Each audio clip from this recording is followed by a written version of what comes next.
මේ අහන්න තරග මම ගොඩක් උත්සාහ කරාට ෆෘට් සලාඩ් වලට අමතරව අයිස්ක්‍රීම් උත් දෙන්න. නමුත් ගමේ කඩ ඔක්කොම ඒ වෙලාවේ වහලා ඒක තේරුම් ගන්න. හරි. නැතුව මටත් ඌමනාවක් තිබ්බේ නැතුව නෙමෙයි ඔයාට අයිස්ක්‍රීම් දෙන්නේ. නැති මොගුල් මං මොනම් ලෝකෙන් හොයන්නද? ඒ උනාට පුබුදු ඔයා තීරුම් ගන්න අපි ඉන්නෙත් ඔයා ඉන්න ගමේ ගමක් ගැන මොගුලන් නෙවෙයිද මම කියන්නේ පොඩ්ඩක් ඉන්න පොඩ්ඩක්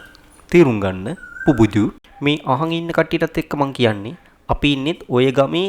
ඔය කඩ ටිකමයි අපිටත් තියෙන්නේ අපිට හොයාගන්න පුළුවන් වුණ අයිස්ක්‍රීම් ඇයි ඔයාට හොයාගන්න බැරි වුනේ පුබුදු කියන්නේ ඒකට උත්තර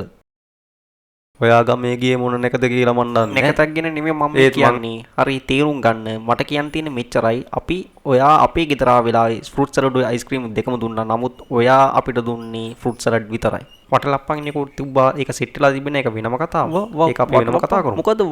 වටලප්පන් එකක් තිබ්බා වටලා තිබ්බේ සෙට් වෙලා තිබ්බේ මොකද ෆ්‍රිජ් එකේ දාලා තිබ්බේ ෆ්‍රිජ් එකේ වටලප්පන් ඉන්නේ හොඳයි අපි නම් මොකුත් අංගන් ඉන්නේ ස්ටොප් අහන්න වටලප්පව මෙතනට අදාළ නෑ ඔයා මට කියන්න වටලප්පන් කොහොම අදාළ වෙන්නේ නැත්නම් මම කොච්චර වටලප්පන් ඉන්න පොඩ්ඩක් ඉන්න කොච්චර කියනකම් ඉන්න නිකන් පළතුරු කැලේ ටිකක් අපල දීලා හරිද ඔයා නිකන් මොකක් වටලප්පමක් කියවන්න පළතුරු කැලේ හරිද නිකන් පළතුරු කැලේ ටිකක් අපල දීලා නෙමෙයි අර මේකට ෆුඩ් සලාඩ් එකක් කියන්නත් බෑ